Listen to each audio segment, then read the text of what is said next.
une qualité. Bien, ben voilà, c'est bientôt l'heure du début, il est presque 17 heures. Bonjour à ceux qui sont déjà arrivés. Je pense qu'on va être rejoint très rapidement par d'autres personnes qui ont quelques minutes de retard. Et donc, pour les faire venir, je vais moi vous présenter Robotics Place. Donc, je suis Philippe Roussel, je suis le délégué général de Robotics Place. Et je vais vous présenter donc le cluster, une petite présentation de 5-6 minutes pour pouvoir rejoindre ensuite la conférence. Donc, le déroulé de la réunion, c'est d'abord donc cette présentation. Ensuite, vous verrez la conférence qui a été faite, qui a été préenregistrée par Tetiana et ça dure environ 30 minutes. Et à la suite de cette conférence de Tetiana, vous aurez la possibilité de lui poser des questions. D'un point de vue pratique, ce que je vous proposerai, c'est de poser vos questions dans le menu discussion, qui permettra ensuite, moi, je pose des questions à Tetiana au fur et à mesure qu'elle aura répondu. Bien, on va commencer la présentation de Robotics Place.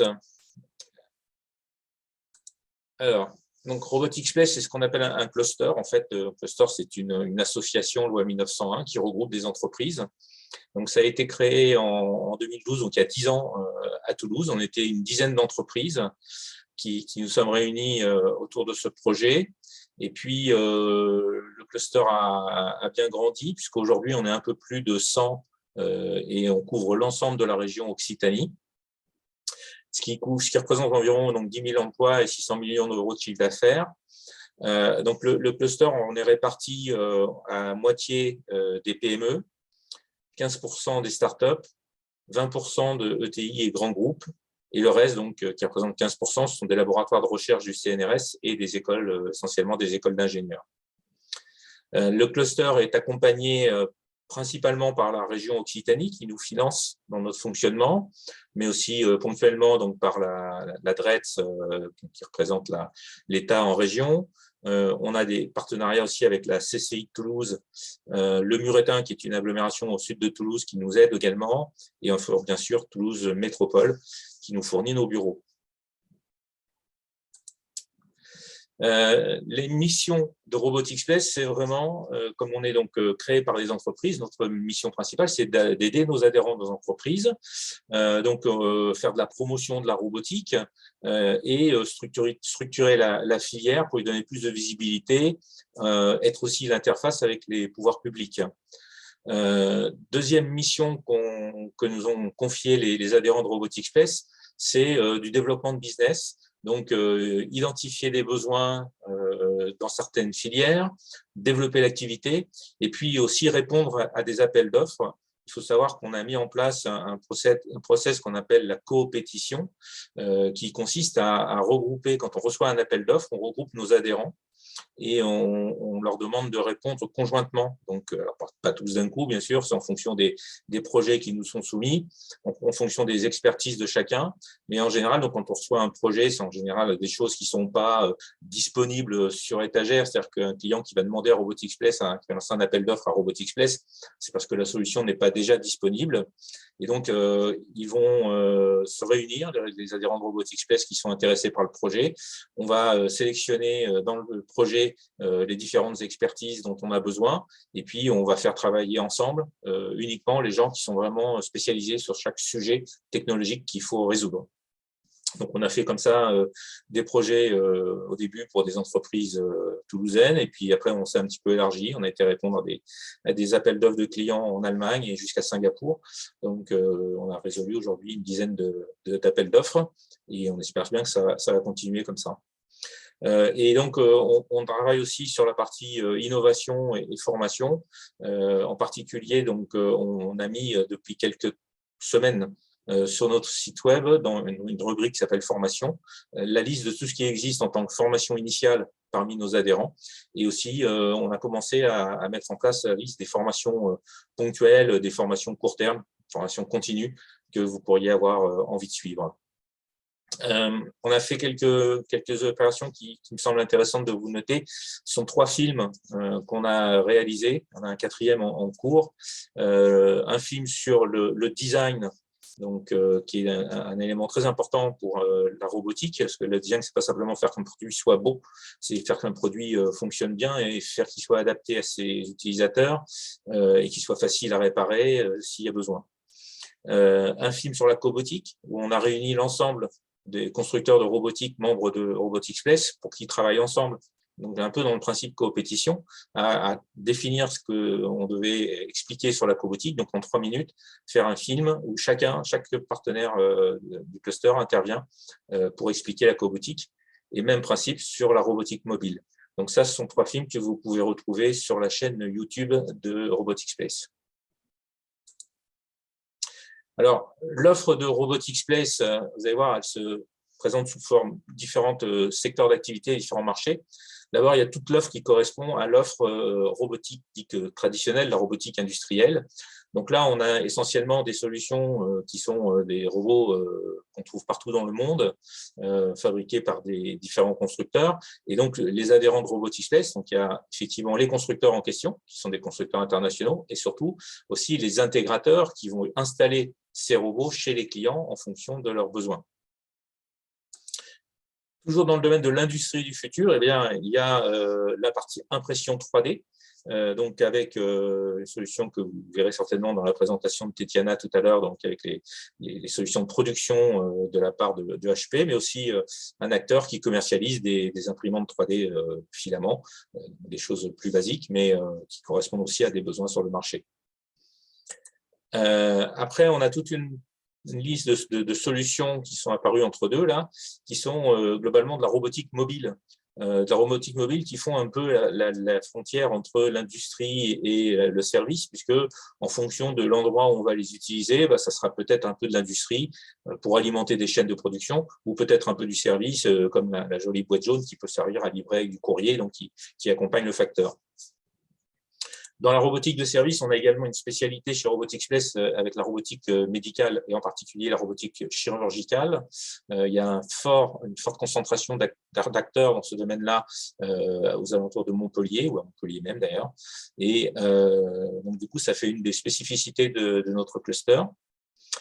Ça, c'est une solution un peu particulière, c'est une solution pour les charpentiers. Donc c'est la robotique pour les membres des entreprises du bâtiment. Donc ça, c'est un secteur sur lequel on se développe, j'en parlerai un peu plus tard. Puis après, il y a tout un tas de solutions dans la robotique de service, qui peut être de l'agriculture, du robot de nettoyage, du robot d'accueil, du robot d'inspection. Il y a tout un tas de solutions qui existent dans notre cluster.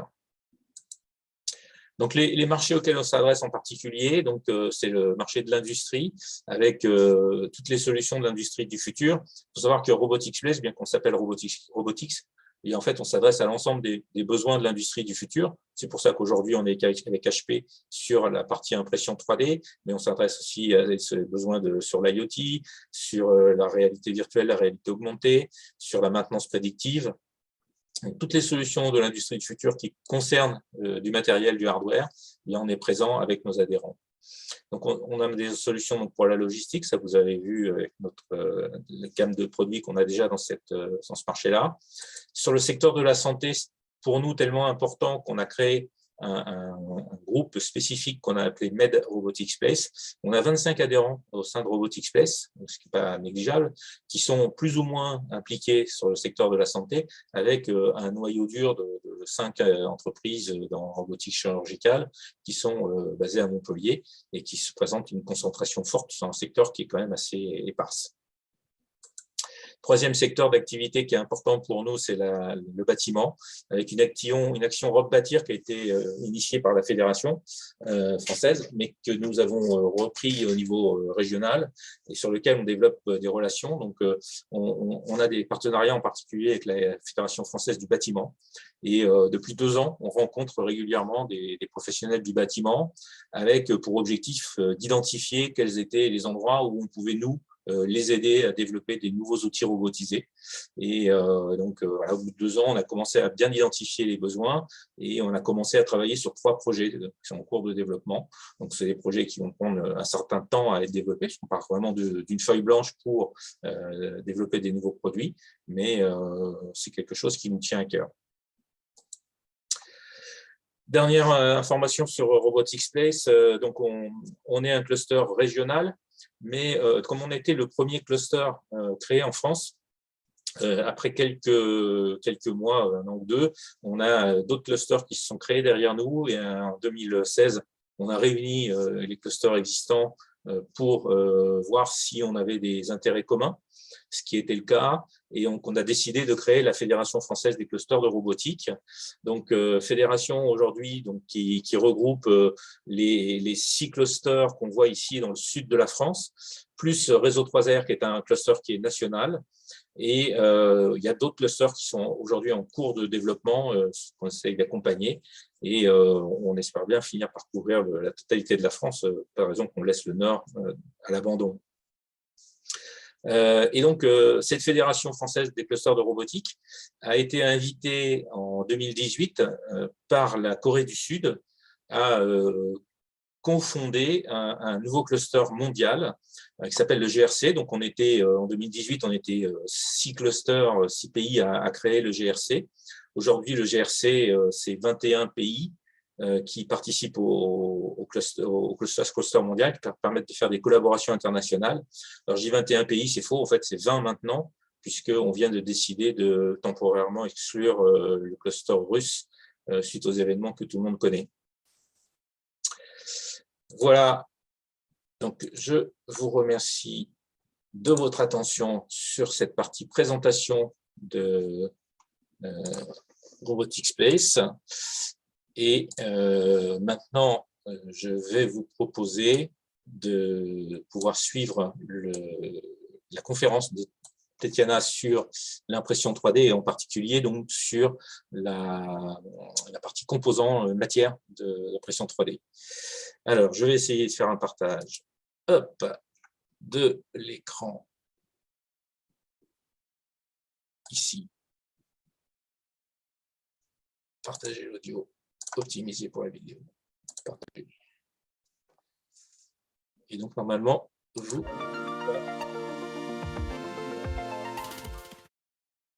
Bonjour à tous et bienvenue à la 2e session de nos webinaires offerte par HP exclusivement pour vous. Je m'appelle Tatiana Isabelle Tolochniak, je suis docteur en chimie et ingénieure application chez HP pour la France. Aujourd'hui, nous allons voir ensemble le sujet dédié aux matériaux pour la technologie MJF, Multi-Jet Fusion. Mais avant tout, je voudrais vous rappeler en bref le principe comment imprimer des pièces en plastique avec la technologie MJF. Donc, il consiste en principe de déposer le lit de poudre dans la zone où nous allons faire la conception de notre pièce, dans le build unit de notre imprimante. On va déposer le lit de poudre de 80 microns et ensuite on va projeter des agents fusionnants et détaillants qui vont tomber sur des zones où il faut faire notre pièce, où il faut faire la conception de notre pièce. Et à l'aide de l'énergie, avec des lampes qui se trouvent juste à côté des têtes d'impression où il y a des agents, on va donner cette énergie pour faire fondre notre poudre avec des agents. Donc, des agents fusionnants qui vont provoquer l'absorption de cette énergie-là. On va passer d'un état très liquide et ensuite, on va cristalliser cet état pour former notre pièce en plastique. Grâce aux agents détaillants, en fait, on va détailler la zone fusionnée avec notre poudre, avec l'agent fusionnant. On va détailler cette zone et détailler de la poudre qui doit être recyclée pour des prochaines impressions. Donc, d'où il y a la précision, les grandes précisions de notre pièce grâce à cet agent détaillant qui va délimiter ces zones fusionnées et non fusionnées. Donc, je rappelle encore une fois que notre poudre, elle peut être recyclée d'après les premières impressions et ensuite, on va donner juste un petit pourcentage de la nouvelle poudre pour rafraîchir notre mix. Donc, ça dépend quel matériau nous utilisons, parce que chaque matériau il a son propre pourcentage de recyclage. Et par exemple, si on prend le cas de polypropylène, il est quasi 100% recyclable. Donc, on a besoin d'ajouter que 5 ou 10% de la nouvelle poudre, en fonction, bien sûr, des quantités de pièces qu'on veut imprimer. Mais aussi, tous ces détails-là, on va savoir prochainement. Donc, maintenant, je vais vous discuter un petit peu sur des matériaux, des polymères que nous utilisons dans notre système. Donc, c'est des matériaux thermoplastiques qui peuvent être fusionnés. Donc, on peut diviser sur des catégories amorphes et semi-cristallines. Donc, des amorphes qui vont être, c'est plutôt des élastomères, en fait, qui présentent les chaînes non ordonnées, les chaînes de polymères qui sont en chevauchement sans ordre. Et semi-cristallines qui vont avoir le mi-ordre parmi des chaînes de polymères. Donc, des avantages, on a des grands avantages avec ces matériaux-là parce qu'ils sont très hautement recyclables. Ils présentent une grande résistance à l'environnement ou à la chimie. Ils sont flexibles et ductiles, ou des autres polymères qui peuvent être ni flexibles ni ductiles. Donc, en fait, ça dépend des matériaux que nous utilisons. Si on compare avec des thermostats qui ne peuvent pas être fusionnés, qui ne peuvent pas être recyclés, ils sont difficiles à processer. Donc, nous avons quand même une gamme de matériaux de thermoplastique qui présentent des grands avantages pour de nombreuses applications, pour de nombreuses industries. Et nous sommes toujours à l'ouverture des nouvelles applications. Nous sommes toujours à l'écoute des nouveaux marchés avec nos matériaux. Comment en fait choisir le matériau? Premièrement, on doit voir où est-ce qu'il doit être placé notre pièce, c'est-à-dire dans quel endroit. Est-ce qu'il faut qu'il soit étanche? Est-ce qu'il faut qu'il soit très rigide? Est-ce qu'il faut qu'il présente la ductilité ou très précise au niveau les tolérances dimensionnelles? Donc, tous ces paramètres-là, ils vont nous donner des idées quels matériaux on va utiliser. Les matériaux avec des meilleures propriétés mécaniques, avec les matériaux très flexibles, avec les matériaux qui coûtent le moins cher ou qui sont des prix plutôt moyens, où il y a des certifications. En fait, tous ces paramètres-là aussi vont nous guider dans le choix de notre futur matériau, de notre future pièce plutôt, à partir avec laquelle on va construire notre application. Si on prend la pyramide avec nos matériaux, donc nous sommes placés plutôt au milieu ici avec nos polyamides 11 et 12, donc qui tiennent des températures alentour de 130-150 degrés. Ici, on compare avec polypropylène qui coûte le moins cher, mais qui ne résiste pas à grande température.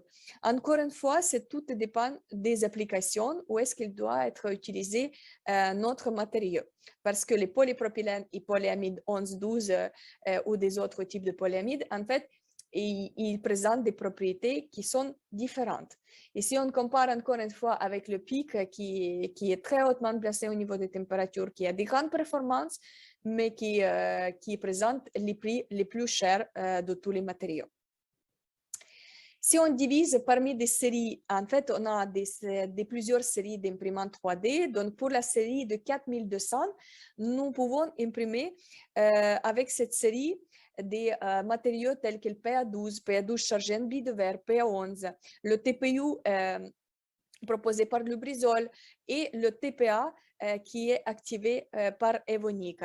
Donc, en fait, tous ces matériaux-là, ils peuvent être imprimés avec nos imprimantes, mais c'est encore une fois, ça dépend dans quelle application on va utiliser notre future pièce. Puisque PA12 tout seul, en fait, il présente des bonnes propriétés mécaniques. Mais si on va charger avec les billes de verre, notre PA12, il va avoir des plus grands points en rigidité. Les qualités de pièces qui vont être aussi très bonnes. Mais si on compare encore une fois avec le PA11, il va ajouter des certains points en ductilité, mais qui va rendre la pièce encore meilleure au niveau de la qualité surface. Donc, avec la P11, on a la surface qui présente la rugosité plus basse et puis on a plus de résistance et plus de ductilité qu'au PA12. Le TPU, il est connu en fait le matériau qui est plutôt mi-flexible, mi-dur, qui est très bon, qui présente des bonnes propriétés au rebond et les basses résistances à l'abrasion. Si on prend le TPA, c'est un polyamide qui est très flexible, donc il est vraiment il est très utilisé dans les domaines de transport où il faut en fait rebondir au choc. Il est très grande performance de boost et très facile à procéder d'ailleurs. Si on change la série sur 5200 au lieu de 4200, donc c'est la série qui présente plus grande production, donc on peut toujours imprimer des polyamides 12, 11 chargés de billes de verre, mais cette fois-ci, on imprime ici le TPU, le polyuréthane, non de Lubrizol, mais plutôt de BASF, qui a un tout petit peu différentes propriétés par rapport au Lubrizol. Il est plutôt flexible et non mi-flexible. Et avec lui, on peut fabriquer des pièces totalement fonctionnelles. Donc, en fait, on nous utilise très souvent pour des structures lattices. Par exemple, même dans le domaine médical, pour faire des semelles orthopédie, où il y a besoin, en fait, alléger ces structures-là avec la structure lattice et avoir, on va dire, la flexibilité ou mi-flexibilité. Donc, tout ça, on peut faire avec notre polyamide. Si on part sur le polypropylène, aussi, il y a des propriétés qui sont excellentes au niveau de la résistance chimique. Il y a des propriétés pour faciliter la soudure, en fait. Donc, ce matériau-là, il peut être soudé et en plus, il présente des absorptions, des basses absorptions des humidités. C'est-à-dire qu'il peut être bien installé dans des endroits assez liquides, assez humides. Je rentre un petit peu plus en détail sur chaque matériau. Donc, polyamide 12, donc, nous avons déjà dit qu'il présente des bonnes propriétés mécaniques. On peut aller dans les grandes complexités en design avec polyamide. Donc, c'est très facile à produire des pièces avec lui.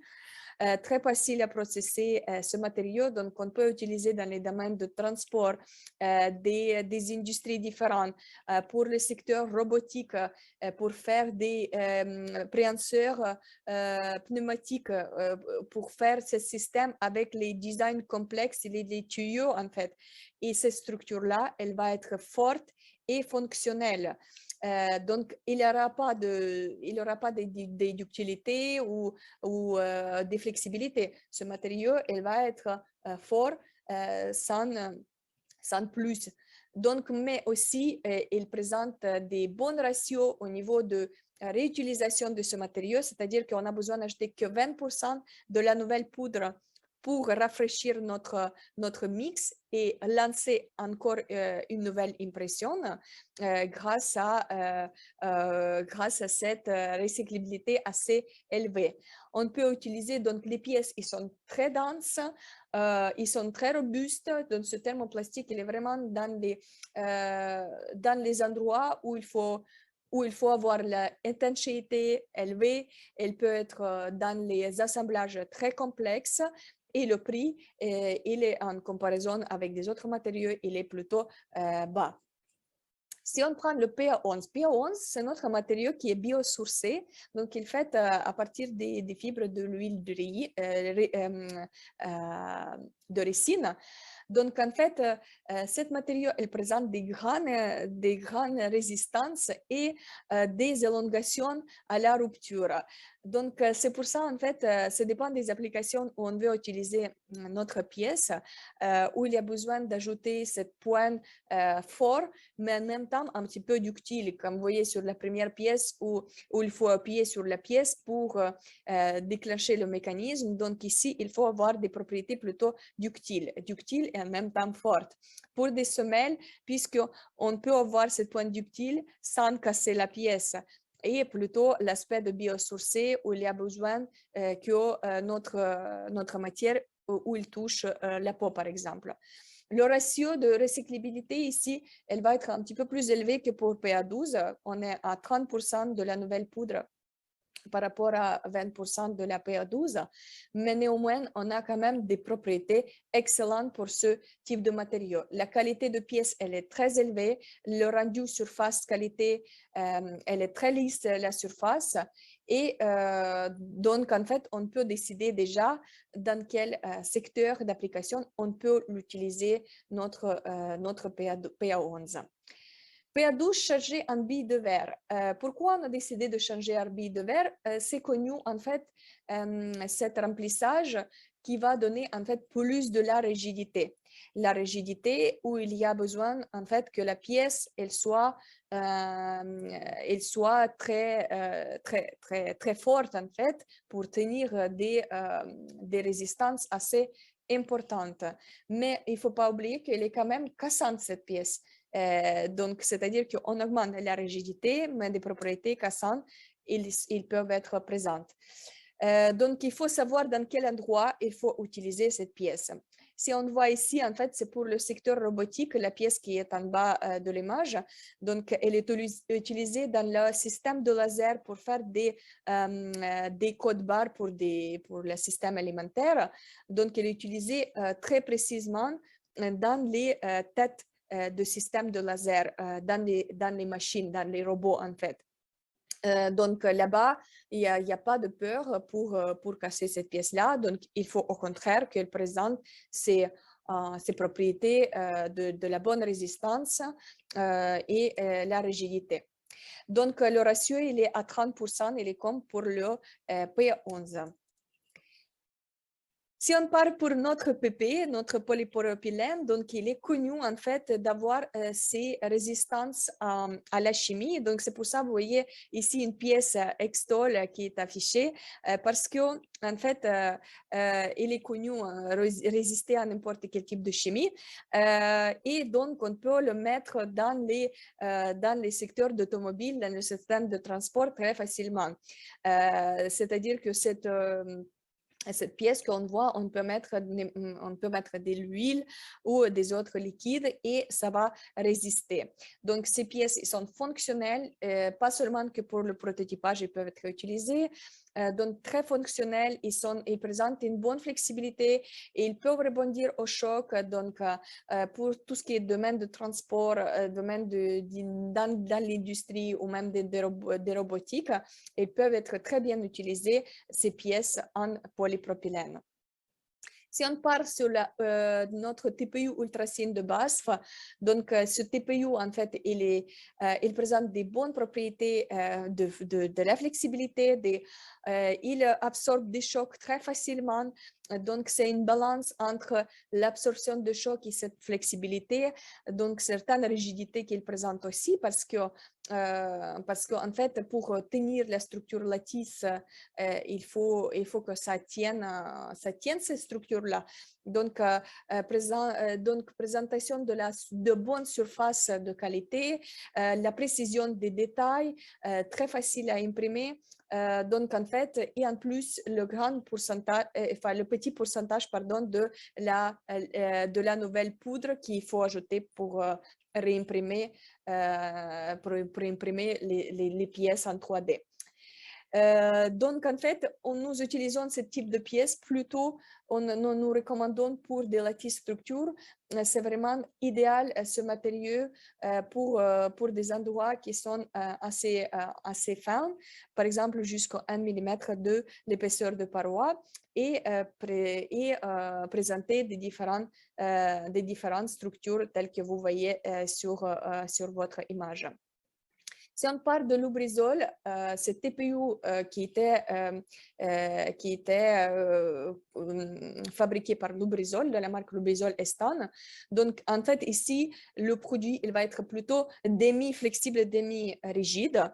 Donc, en fait, on va utiliser plutôt où il faut avoir cette petite rigidité, mais la flexibilité en même temps. Si vous imaginez les coques de téléphone, il faut que ce soit quand même rigide, mais en même temps, pour les enlever de téléphone, il faut avoir la flexibilité. Donc, il y a les grandes résistances des robots qui sont élevées. Ce produit-là, il est très bon aussi pour le prototypage et pour designer vos nouvelles applications. Donc, ça dépend aussi pour quelle application vous souhaitez utiliser ce matériau. On part sur les amides thermoplastiques, donc c'est des pièces qui sont vraiment très légères, ils présentent une légèreté, une élongation à la rupture qui est très élevée, des bonnes propriétés de rebond. Donc cette flexible polyamide, on peut l'utiliser dans nombreux secteurs où il y a besoin d'avoir une pièce qui est très très flexible et qui résiste quand même au choc. Donc, en fait, il y a certaines normes pour l'impression de cette pièce-là, c'est-à-dire qu'il faut utiliser des refroidissements plutôt naturels pour ne pas déformer des pièces. Mais tout ça, on explique lorsque nous conseillons d'utiliser ce matériau. Donc, le refresh rate, il va être de 80-20%, donc de 20% de la nouvelle matière. Qui n'est pas grande. Donc, je vous ai précisé en avance que nous n'avons pas besoin d'ajouter beaucoup de matière pour réimprimer nos pièces. 80% de réutilisation, c'est quand même une très grande économie pour les procédés d'industrialisation des pièces. Il y a ce tableau que vous pouvez trouver même sur le site hp.com. Donc, en fait, c'est avant de choisir la matière en fonction des propriétés qu'il présente. Donc, vous pouvez déjà voir avec les couleurs quelles propriétés il présente, excellentes ou bonnes, ou moyennes, ou pas non recommandées. Donc, vous pouvez déjà voir quel matériau correspond à quel moment, à quelle caractéristique. Donc, il est très utile. Donc, même avant de consulter un expert de chez nous, vous pouvez déjà voir tout seul qu'est-ce qui pouvait vous convenir le plus. Donc, si on généralise un petit peu, donc on voit bien que nous pouvons toujours trouver des applications avec nos matières et faites par notre technologie 3D avec la technologie multi-jet fusion. On peut bien fabriquer avec nos PA12, PA11 des bras de robot. Des bras de robot, ça c'est la pièce pour la ligne de la peinture automatique. Donc ces bras de robot qui sont fabriqués en PA12 et qui présentent les bonnes propriétés mécaniques et qui sont faciles à imprimer parce que le design en PA11 et PA12 il est presque sans limite. Donc le PA11, PA12 par exemple, ils sont utilisés pour beaucoup de préhenseurs pneumatiques, préhenseurs à vide, dans beaucoup de pièces d'autres aussi pour les secteurs mécaniques où il y a besoin en fait de présenter des bonnes propriétés mécaniques pour fabriquer certaines cages, de fabriquer des adaptateurs, des connecteurs dans les montures et fixations. Donc, tout ce qui est des inserts, des jauges, des brackets, pour les systèmes de ventilation, en fait, où il faut que la pièce soit très étanche. Donc, nous présentons des grandes étanchéités avec nos pièces. Tout ça, c'est en fonction de design et non seulement, c'est en fonction des propriétés du matériau. Et bien évidemment pour les systèmes d'air et des fluides où il faut avoir aussi étanchéité à fluide. Donc, par exemple, le PA12, il est très étanche, ont beaucoup de fluides. Ou par exemple, le polypropylène qui est résistant aux produits chimiques. Donc, tout est possible avec nos matériaux. Ça, c'est la photo de bras de robot, en fait, avec les bouts de bras de robot qui sont fabriqués avec un autre matériau qui est plutôt amide thermoplastique, donc qui tiennent des objets avec la sécurité et qui ne scratchent pas des objets, en fait, pour faire tout ça en façon très délicate. Je vous remercie de votre attention.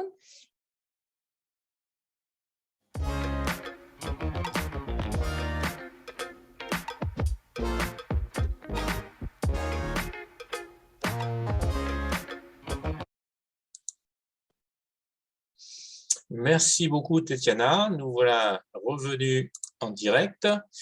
Je vais passer. Voilà. Et donc, je vous propose maintenant de poser les questions qui ont pu vous surgir en regardant cette conférence. Donc, nous avons Tetiana et Franck Michel qui sont ici pour répondre. Je n'ai pas vu d'autres, parce qu'il y a pas mal de gens qui sont arrivés depuis. Oui, Laura également, donc du marketing HP, est présente. Comme ça, on peut avoir des réponses sur aussi bien les questions techniques que sur les questions plus commerciales. Donc, si vous avez des questions, je vous invite à les écrire dans le menu discussion de Zoom. Donc, je vois qu'il y avait déjà une première question de Yannick tout à l'heure, auquel quelqu'un a répondu. Donc,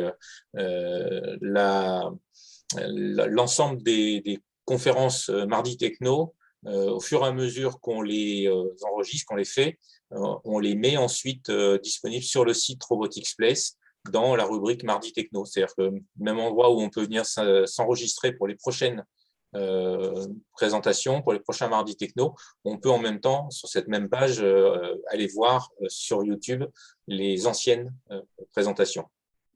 Donc, certaines sont uniquement la partie conférence. Pour celle d'HP, on l'a enregistrée avec les questions-réponses. Alors, en attendant peut-être d'avoir des questions qui viennent de nos auditeurs, est-ce que, Tetiana, tu voudrais rajouter quelque chose par rapport à ce que tu as mis dans cette présentation? Non, je vois que notre auditoire, il est timide, donc n'hésitez pas, en fait, déjà, nous sommes là pour vous aider, ou peut-être vous n'avez pas compris quelque chose que j'ai présenté. Et puis aussi, je voudrais ajouter que toutes les caractéristiques des matériaux, vous pouvez trouver aussi sur le site hp.com, en fait. Donc, il est suffisant de rentrer le nombre de matériaux que vous souhaitez de voir ces caractéristiques. Par exemple, PA12, vous rentrez sur Internet PA12 HP et vous trouvez directement le document qui donne des caractéristiques générales, c'est-à-dire tout ce qui est module en tension, des élongations à la rupture, la densité, des choses qui sont très génériques, mais qui répondent quand même à vos questions, en fait, où est-ce que vous pouvez appliquer ce matériau ou votre pièce. Et donc, nous avons trouvé tous le sujet très intéressant pour le secteur robotique parce qu'on a beaucoup des cas d'études qui seront aussi présentés à notre webinaire le mardi prochain. Donc, en fait, où nous utilisons aussi des matériaux différents en fonction de leur application. Par exemple, des bras de robot où on peut mettre des pièces en polyamide flexible qui doit éviter les scratchs, ou des pièces qui doivent être très rigides. Donc, on va mettre des polyamide 12 ou polyamide 11. Donc, on trouve très intéressant cette application pour nous tous chez HP et aussi pour vous, dans tous les cas, de développer de nouvelles applications. Donc, d'ailleurs, c'est pour ces raisons-là, nous sommes là tous ensemble pour vous faire connaître notre technologie et puis de trouver des sujets communs qui peuvent être développés. Alors, je vois qu'il y a une première question qui est arrivée. Donc, est-il possible de faire des ajouts mix matière en repartant sur une pièce de base produite dans une autre matière? Alors, pour faire des mix des matières, déjà, nous ne pouvons pas parce que nous imprimons que le build unit qui est rempli avec une seule matière. Donc, on remplit qu'avec les pièces en PA12 ou en TPU. En fait, ça va être imprimé séparément.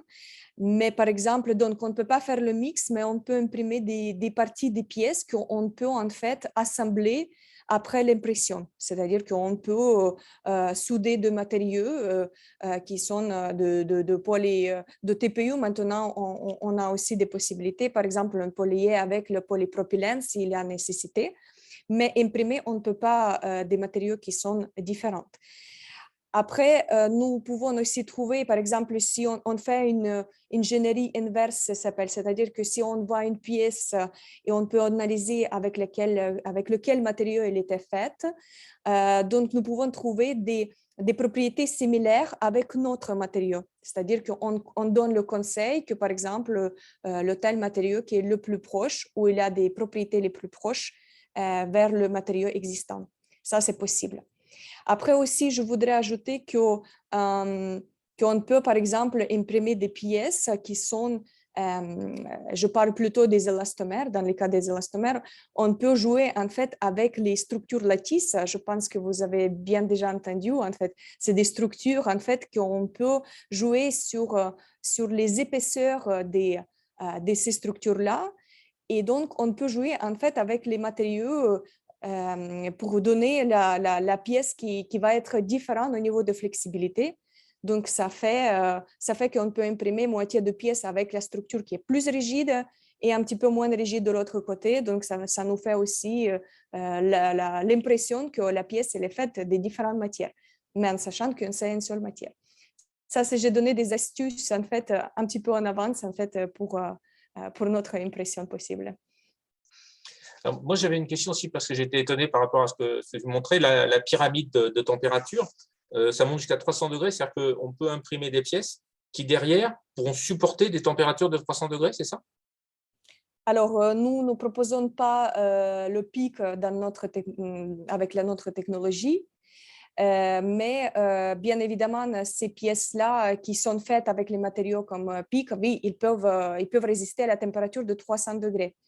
Mais malheureusement, dans notre listing, il n'y en a pas de ce matériau. Donc, c'est pour ça que j'ai précisé que nous nous trouvons plutôt au milieu de la pyramide où il y a PA12, PA11 et qui correspondent en fait à la température de 120, 130 degrés qui peuvent résister à l'ordre de ces températures-là.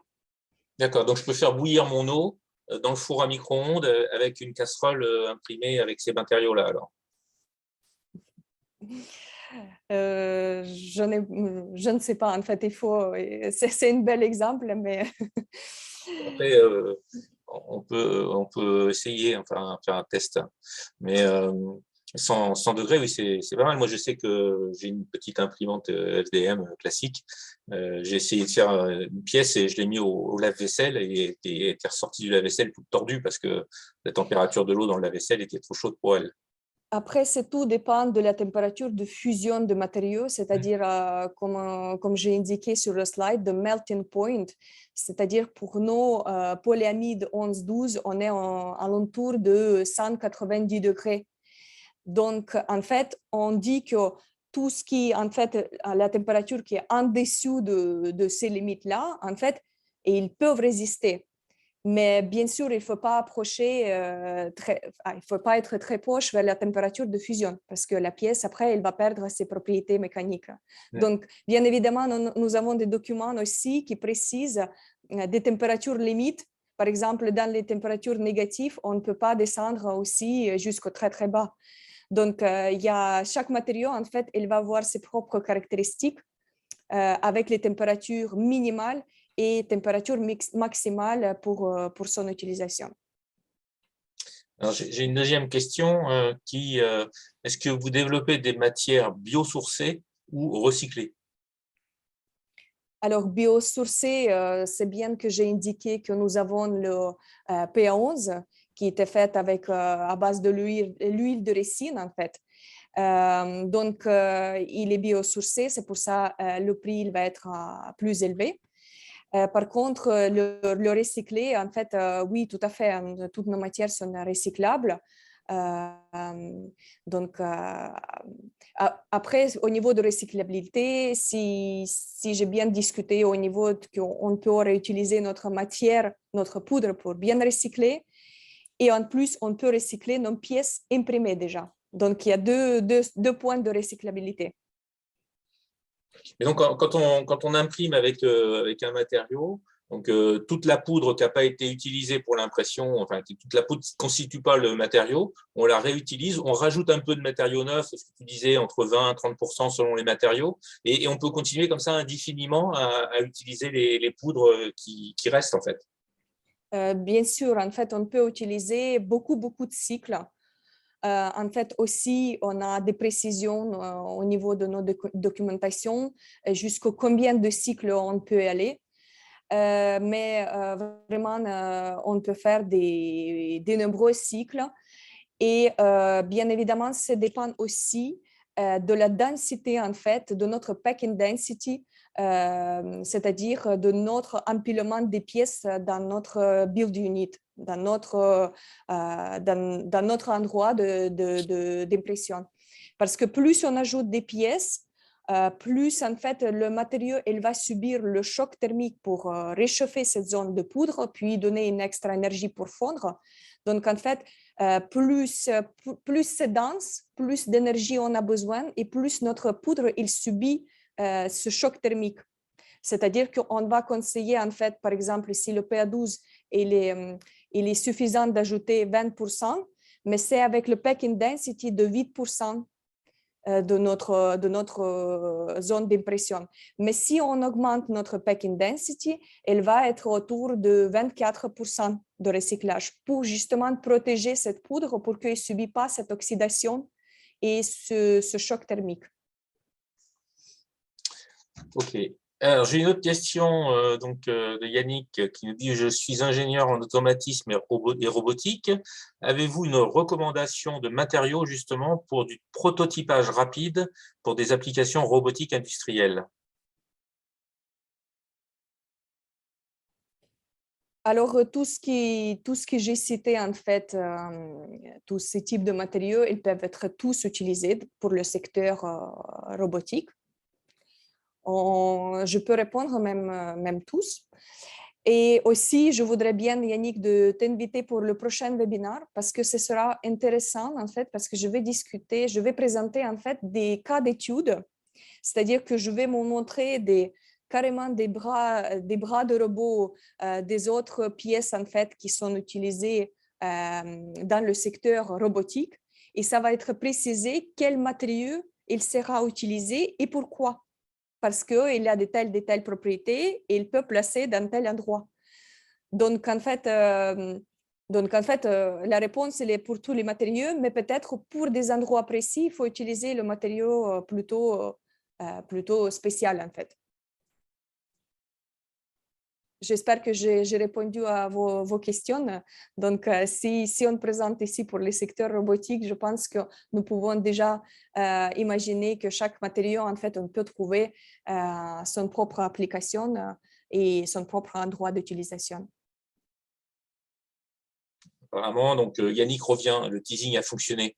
Il sera Super. la semaine prochaine. Est-ce qu'on a d'autres questions? On laisse le temps d'écrire vos questions.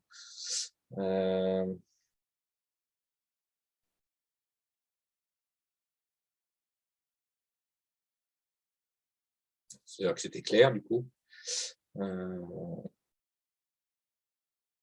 Après, n'hésitez pas, si jamais des questions elles viennent après, vous pouvez toujours écrire des emails ou nous contacter à travers le site HP ou même Philippe adresser à vous quelques questions. Vous pouvez nous transmettre aussi parce que je sais que des fois, les questions elles peuvent venir un tout petit peu après. Donc, n'hésitez pas ou même de préparer pour le prochain webinaire. Comme ça, nous pouvons en discuter à la fin du prochain webinaire sur les questions qui peuvent apparaître ces jours-ci. Oui, donc il y a Laura qui a précisé dans le menu discussion, là, si vous avez des questions qui viennent après, vous pouvez les envoyer à 3d-france@hp.com pour obtenir des réponses.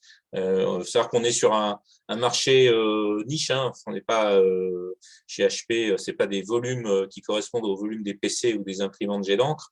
Donc, vous avez une équipe qui est prête qui est disponible pour répondre à vos questions. Peut-être pas tout à fait le cas dans tous les secteurs d'activité chez HP. Bon, on a peut-être été plus efficace que la semaine dernière à répondre aux questions. Donc, je pense que a priori, il faut croire que ça a été clair. Donc, on va peut-être conclure là-dessus. Je ne sais pas si tu voulais rajouter quelque chose ou si Laura voulait faire un mot de conclusion.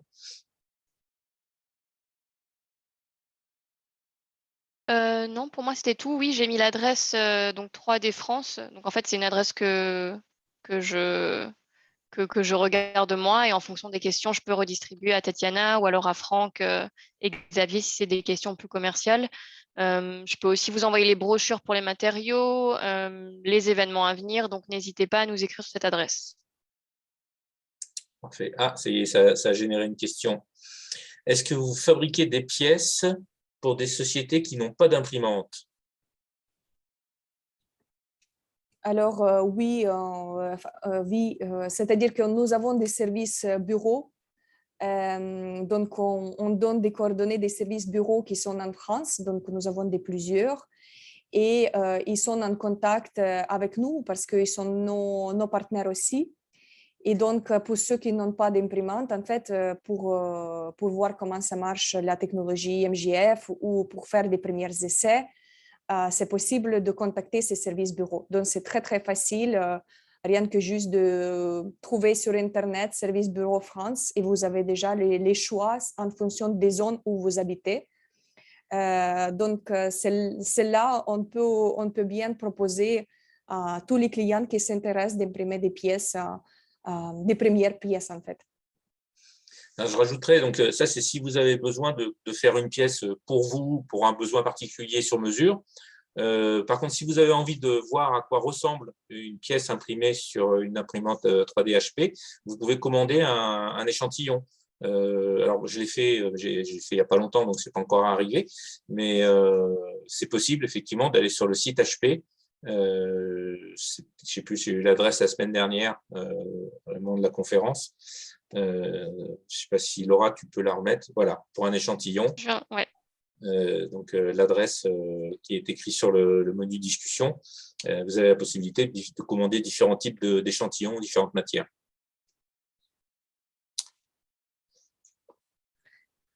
Voilà, bon, ça me paraît assez complet. Donc, je vous remercie de votre participation. Et donc, je vous donne rendez-vous même lieu, même heure la semaine prochaine. Donc, pour la dernière édition, la 3e conférence de Mardi Techno dédiée à l'impression 3D en partenariat avec HP. Donc là, Tatiana, donc après avoir expliqué ce qu'était la technologie HP Multijet Fusion, après avoir montré les matériaux qui étaient disponibles, elle montrera les applications, en particulier les applications dans le secteur de la robotique. Donc, je vous remercie à tous. Je vous remercie bien sûr toute l'équipe HP pour votre partage d'informations avec nous. Et puis, je vous donne rendez-vous la semaine prochaine. Bonne soirée à tous. Au revoir. Merci, au revoir à tous. Merci beaucoup.